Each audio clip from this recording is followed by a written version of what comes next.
aulas. A aula de manhã foi muito boa, a aula da tarde teve muita gente, foi muito legal, né? E agora à noite também você tá, espero que entre mais gente, né? Então, conforme vai entrando, as pessoas vão participando, tá? Eu vou começar então a apresentação, tá bom? Tela inteira.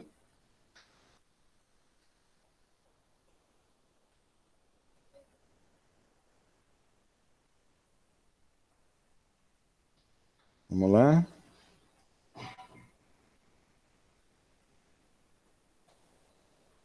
Kaique, vê se você está vendo a apresentação. Está vendo lá? Revisão, Enem, Filosofia? Só responder para mim, ligar o áudio e responder. Tô. Beleza, tá? Eu vou ligar a legenda também, tá? Só um instantinho. Opa, voltar aqui para cima.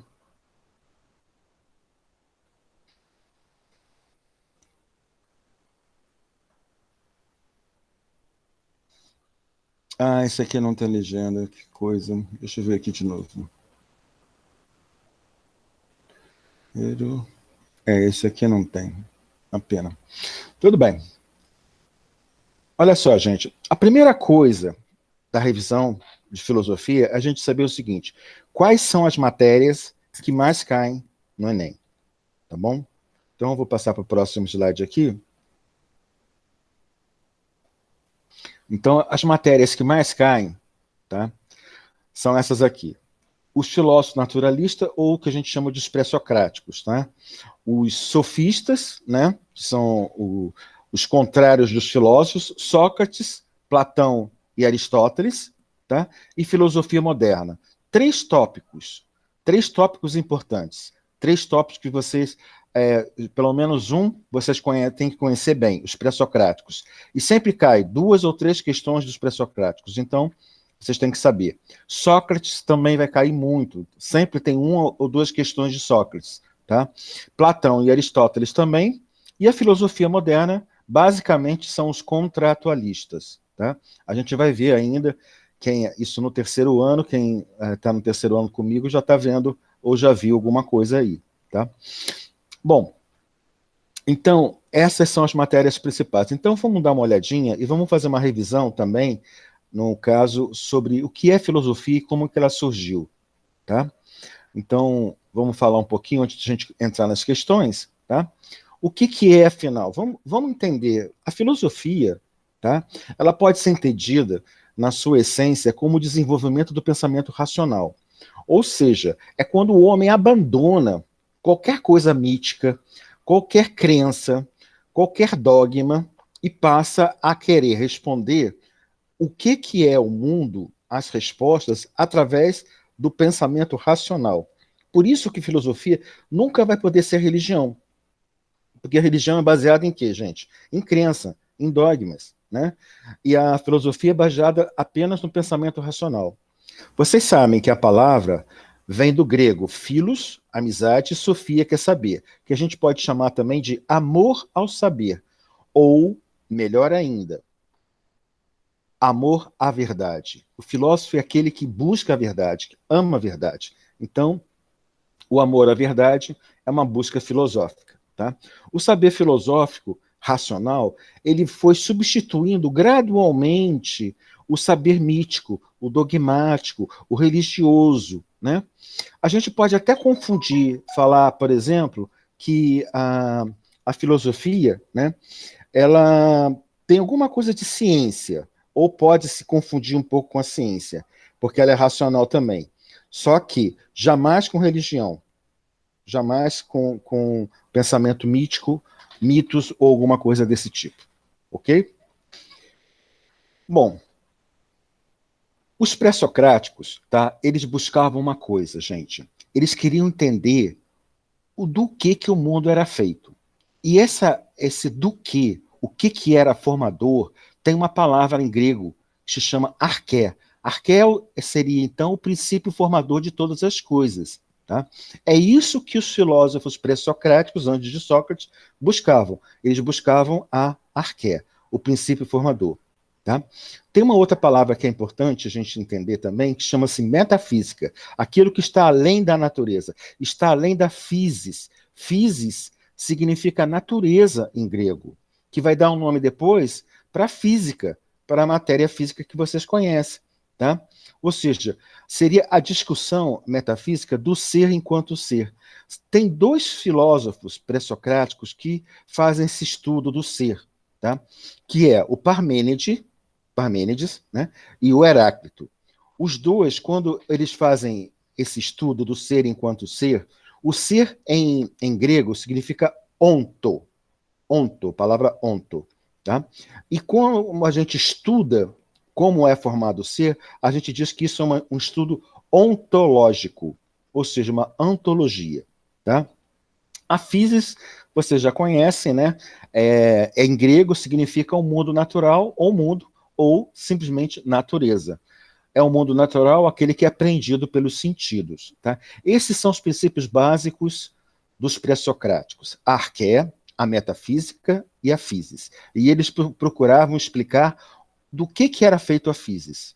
Ou também explicar do que era feito o ser. Um padrão metafísico.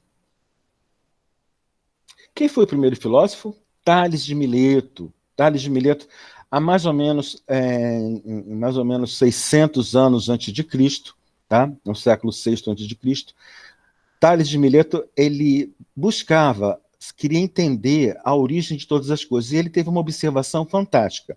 Ele viu que todos os animais precisavam de água. Então ele disse, tudo é água, tudo era feito de água.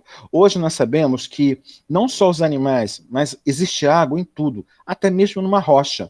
Se você desidratar uma rocha, pulverizar, ainda vai sobrar um pouco de água nela. Então, tudo tem água, ele tinha razão.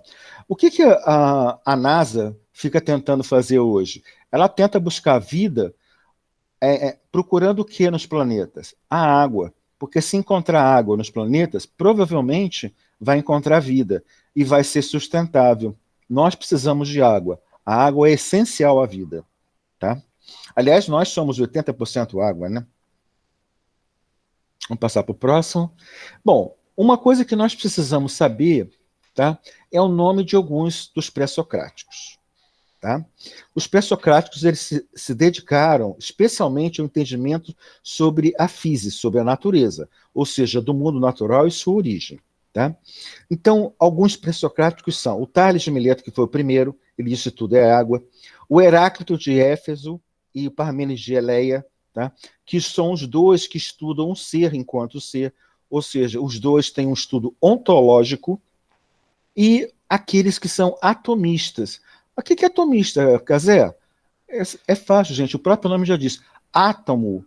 Átomo é o quê? Vocês estão estudando química, vocês estão estudando física, é a unidade básica da matéria. Pois bem, quem deu esse nome foi o Demócrito. Então, Demócrito, né, ele já tinha entendido que existia uma coisa mínima chamada, ele deu o nome de átomo. Então, os atomistas são Empédocles, Demócrito e Leucípido. Eu botei ali embaixo também o Anaxágoras, o Anaximandro e o Pitágoras, porque são pré-socráticos também importantes, que são vistos. Pitágoras por causa do teorema, e Anaxágoras e Anaximandro por causa da própria teoria deles. Tá bom? Essa aqui é só para a gente saber o nome de alguns, para a gente poder entender alguma coisa sobre eles. Porque não precisa você saber todos eles, mas precisa saber que Heráclito, Parmênides, Tales, existiu Demócrito também, e o Pitágoras e o Anaximandro. Tá bom? Vou passar para o próximo. Bom, primeira questão do Enem de 2017. Vamos ver. A representação de Demócrito, que acabamos de falar, é semelhante a Anaxágoras, na medida em que um infinitamente múltiplo é a origem, mas nele a determinação dos princípios fundamentais aparece de maneira tal que contém aquilo que para o que foi formado não é absolutamente o aspecto simples para si. Gente, vocês podem até não entender, mas vamos ver. Ele falou sobre Demócrito. Por exemplo, aí ele diz assim, partículas de carne, partículas. Lembra que Demócrito falou? Átomo, né? Então vamos ver. Por exemplo, partículas de carne e de ouro seriam princípios que, através da sua concentração, formam aquilo que aparece como figura. Muito bem, vamos ver o que o examinador está querendo nessa questão, depois de botar esse texto todo para a gente ler. O texto faz uma representação crítica acerca do pensamento de Demócrito, segundo o qual o princípio constitutivo das coisas estava representado pelo, vamos ver, número. Ora, Demócrito não fala nada de número, ele fala de átomos, que fundamenta a criação dos deuses. No devir, não. Quem fala do devir é o Heráclito, que simboliza o constante movimento dos objetos. Água, também não. Quem fala da água é o Tales de Mileto, que expressa a causa material da origem do universo. Imobilidade, que sustenta a existência do ser atemporal? Não. Quem fala isso é o Parmênides. A última questão é a questão certa. Letra E, átomo, que explica o surgimento dos entes. Então, a questão certa é a letra E. Então, você precisa saber um pouco sobre os pré-socráticos, que se você souber, você vai conseguir responder diversas questões e saber, lógico, o que cada um falou ou alguma coisa assim. Tá bom? Vamos passar para o próximo, para ver a próxima questão. Esse é do Enem de 2016. Vamos lá ver. São 2 textos, gente. Não se pode banhar 2 vezes no mesmo rio. Quem falou isso? Heráclito. Nem substância imortal alcançar 2 vezes a mesma condição, mas pela intensidade e rapidez da mudança, dispersa e de novo reúne. Ótimo, foi Heráclito que falou isso. Vamos ver o texto 2. São muitos os sinais de que o ser é ingênito. Ingênito, gente, significa que não foi gerado, tá? Ele não surgiu, ele sempre existiu. É indestrutível, pois é compacto, inabalável e sem fim. Não foi nem será, pois é agora um todo homogêneo, um uno, contínuo. Como poderia ser o que é perecer? Como poderia gerar-se? Olha, ele está falando aqui do ser, né? É Parmênides. Heráclito está falando sobre o ser, Parmênides está falando sobre o ser. Quando esses 2 autores falam sobre o ser como é que é o mesmo nome em grego? Onto. E como é que é o estudo do ser? Ontologia. Então, é um estudo ontológico. Vamos procurar, então, ver se tem alguma coisa nas respostas que nos leve a crer que eles falam sobre uma procura ontológica. Por quê? Vamos ver o que o examinador pede. Os fragmentos do pensamento pré-socrático expõem uma oposição que se insere no campo das... Vamos ver. Letra A. Investigações do pensamento sistemático. Não, pode até ser o pensamento sistemático, mas não é essa a questão das investigações. Preocupações do período mitológico, negativo. Os filósofos se opõem ao mito. É lógico, né? Mito são crenças. Né? Discussões de base, olá, de base ontológica. Pronto, achamos. Onto, de novo, onto, aqui, significa ser. Opa, vamos voltar aqui para cima. Significa ser. Lógica, logia, é estudo. Então, estudo do ser. Tá? Então, estudo do ser. Vamos voltar aqui um instantinho. Bom, vamos ver as outras questões. A letra D. Habilidades da retórica sofística? Não, isso são sofistas, né? Verdade do mundo sensível? Também não. Então, a resposta certa é a letra C mesmo. Quando a gente fala sobre Parmênides e Heráclito, a gente está falando sobre uma discussão ontológica. Tá bom? Deixa eu passar para o próximo aqui, o slide. Tá? Vocês esperam só um instantinho, por favor? Quem é que está com o áudio ligado aí? Kaique? Pode só esperar um instantinho? Tá? Eu vou ter que ver uma coisa aqui na cozinha que parece que está queimando. Só um instante, por favor.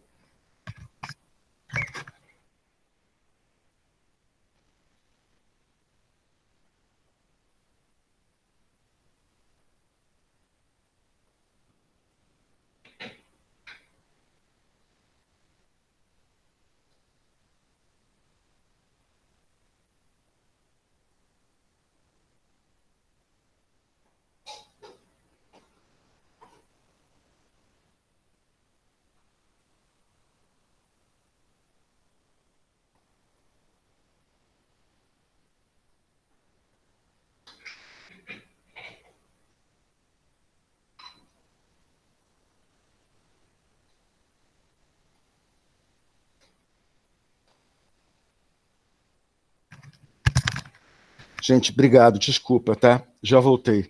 Estava queimando mesmo, mas eu já apaguei, tá? Vamos lá. Vamos para a próxima questão, então. Esse é do Enem de 2016. De novo, a gente vai falar aqui não só sobre os pré-socráticos, mas agora sobre a origem, a formação da própria filosofia.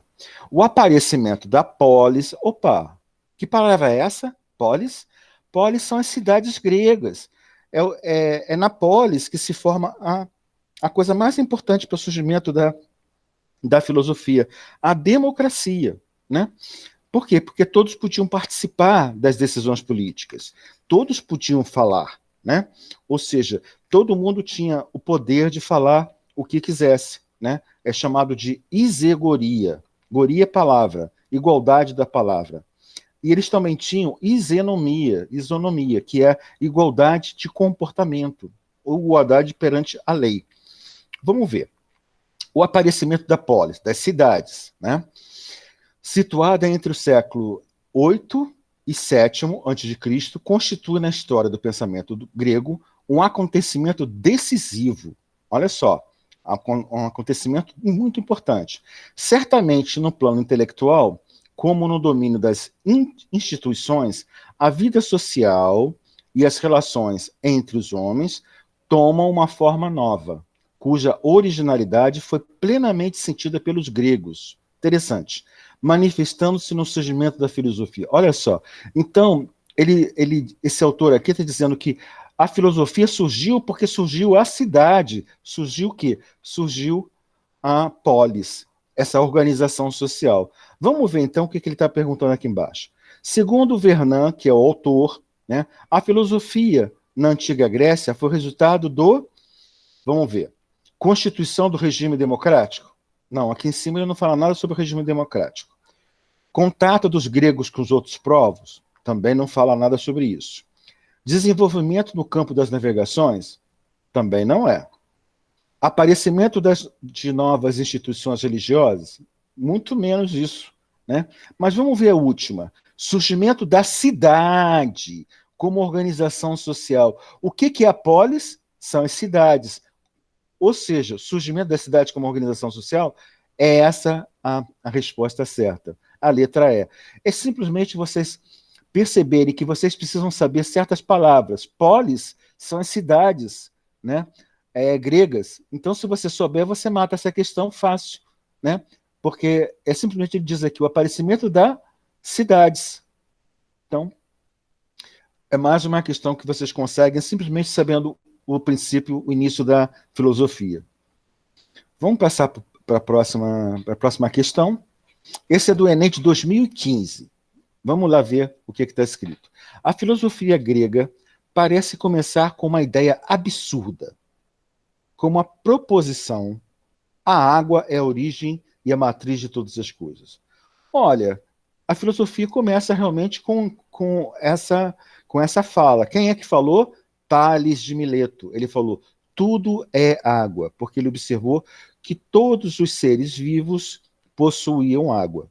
E hoje nós sabemos que uma das buscas da astronomia e da NASA é buscar nos planetas água para saber se existe vida. Muito bem. Será mesmo necessário deter-nos nela e levá-la a sério? Claro que sim. Sim, e por 3 razões. Em primeiro lugar, porque essa proposição enuncia algo sobre a origem das coisas. Em segundo lugar, porque o faz sem imagens e fabulação. Olha, ele fez alguma comparação? Tudo é água, simples. Não. Ele usou dogma? Ele usou mitos? Não. Tudo é água. Só isso que ele disse. Enfim, em terceiro lugar, porque nela, embora apenas em estado inicial, crisálida seria em estado inicial, está contido o pensamento, a razão. Tudo é um. Quem falou isso? Foi Nietzsche. Muito bem. Então vamos ver o que o examinador quer perguntar. Nós já sabemos aqui que isso aqui é alguma coisa dos pré-socráticos, porque todo o tempo aqui ele falou sobre os pré-socráticos, né? Falou sobre Tales, inclusive, aqui, né? O que, de acordo com Nietzsche, caracteriza o surgimento da filosofia entre os gregos? Ah, muito bem. Então vamos ver agora, porque o que Nietzsche falou é que é a razão. né? Vamos ver, então. O impulso para transformar, mediante justificativas, os elementos sensíveis em verdades racionais? Não, gente. Os pré-socráticos não queriam transformar nada, eles só queriam descobrir a verdade, a origem das coisas. O desejo de explicar usando metáforas? Claro que não. Não usam metáfora nenhuma. Ele acabou de dizer aqui, ó, sem imagem e fabulação.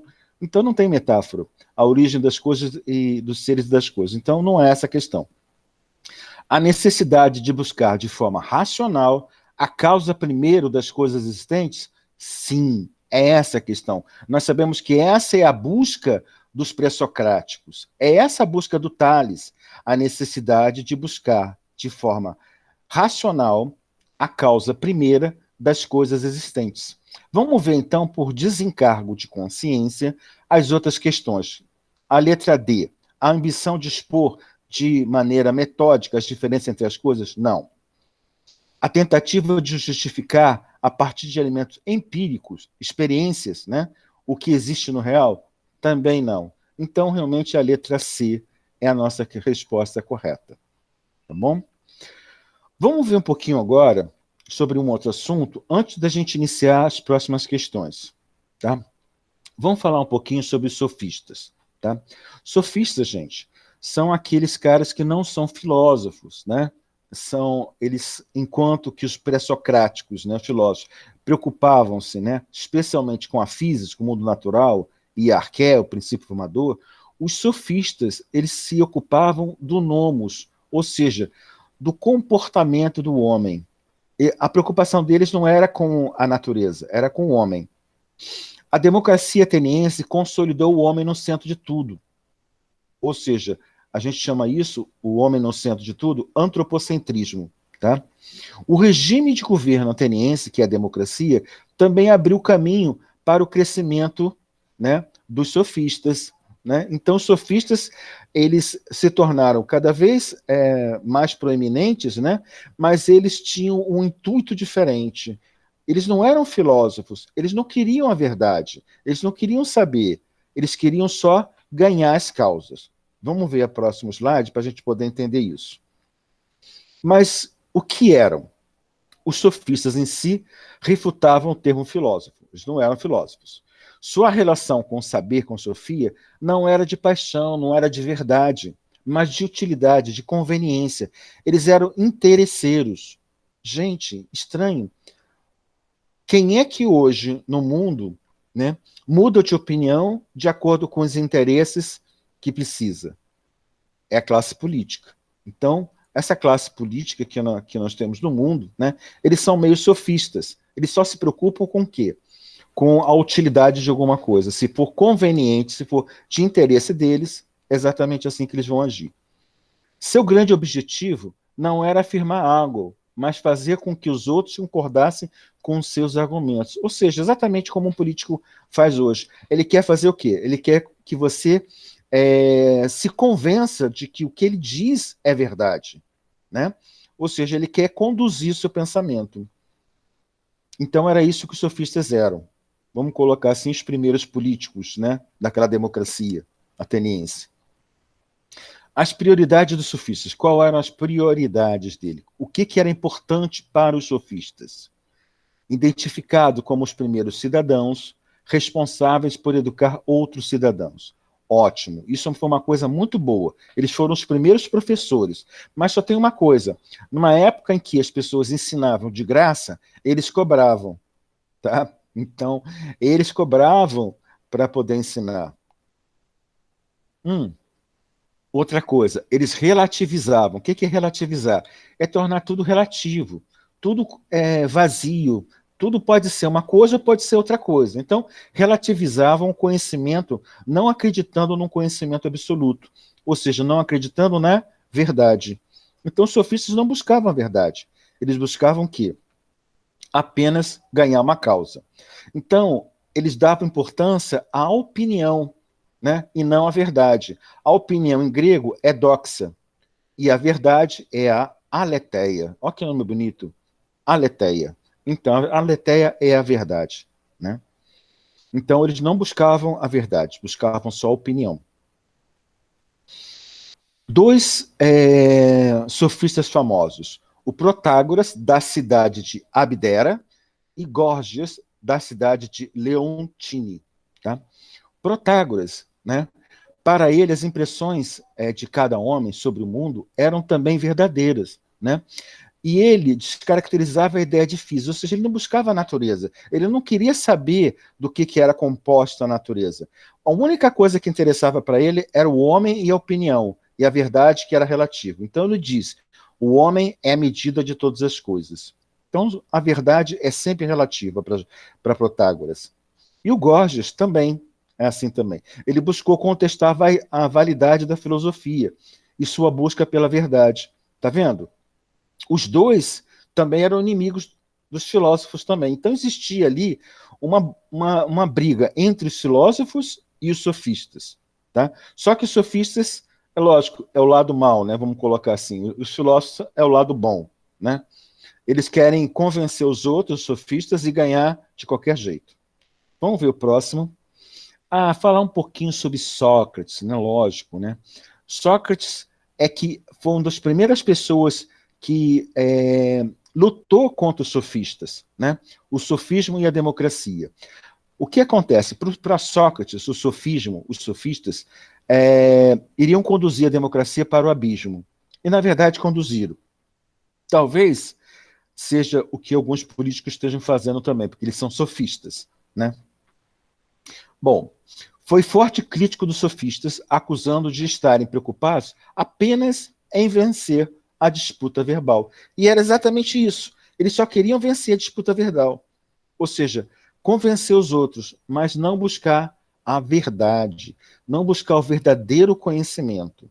Bom, o que mais que a gente pode falar? O Sócrates ele tenta fazer o inverso dos sofistas, ou seja, ele quer possibilitar que a verdade aletheia supere a opinião adoxa. Para os sofistas, o mais importante é a opinião e não a verdade. Então, o filósofo Sócrates ele faz ao contrário. Bom, a missão socrática era revelar a verdade através da discussão filosófica. A argumentação socrática levou ao choque com os mandatários atenienses. Olha, gente, se você ensina as pessoas a buscar a verdade, aqueles que são os mais poderosos não vão gostar disso, né? Porque quem tem poder quer manter o quê? As pessoas iludidas. Para o quê? Para poder ter o domínio sobre essas pessoas. Então, é lógico que o Sócrates mexeu em casa de marimbondo. Por quê? Os caras que tinham poder começaram a ficar chateados e a vê-lo como um inimigo. Tá? Por quê? Porque ele ensinava as pessoas a encontrar a verdade. Então as pessoas não eram mais enganadas. É a busca da filosofia. Aliás, a filosofia serve para isso, né? Justamente a gente buscar a verdade. Né?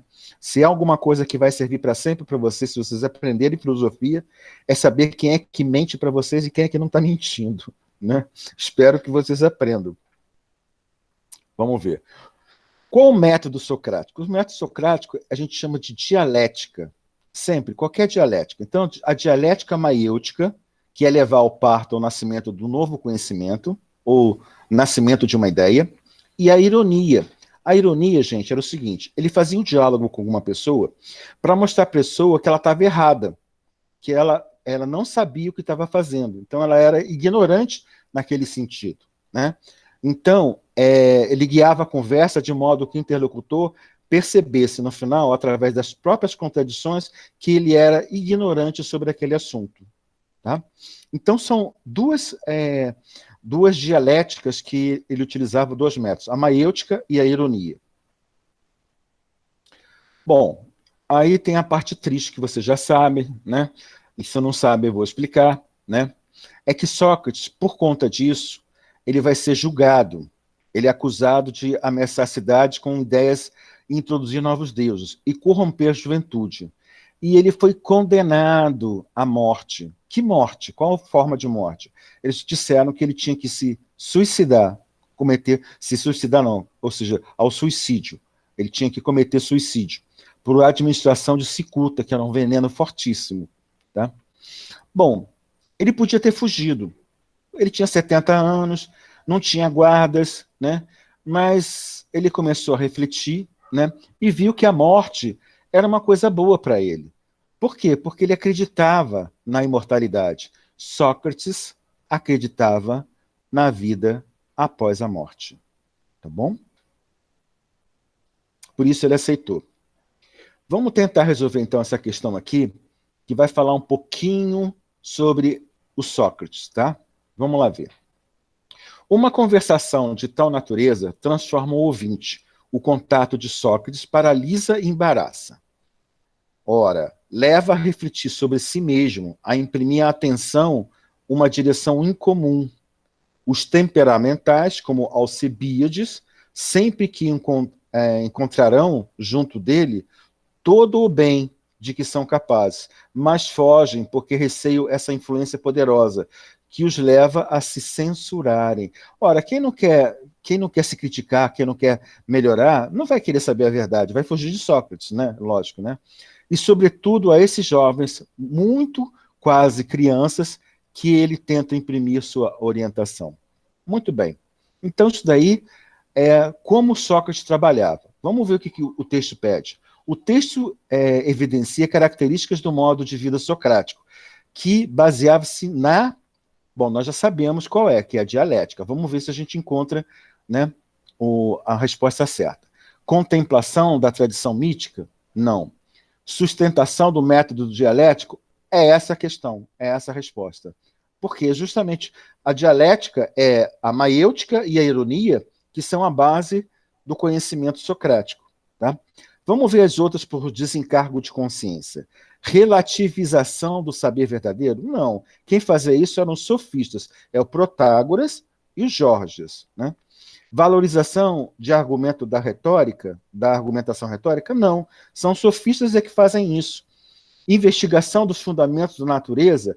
Olha só, quem é que faz a investigação dos fundamentos da natureza? São os pré-socráticos e não Sócrates. São os filósofos anteriores a Sócrates. Então, a resposta certa é a letra B de bola. Sustentação do método dialético. Tá? Tanto a maiêutica quanto a ironia. Gente, o próximo slide já é o pensamento platônico, já é parte da próxima aula. Até esse ponto, eu vou deixar o material e vou passar para vocês. E aqui eu vou interromper, então. Tá? Vou interromper aqui a nossa apresentação. Tá bom? Vamos voltar aqui para cá. Para a apresentação. E vamos voltar aqui para a nossa sala. Né? E vou interromper a gravação também, porque já chegamos ao final. E eu vou pedir desculpas de novo para vocês.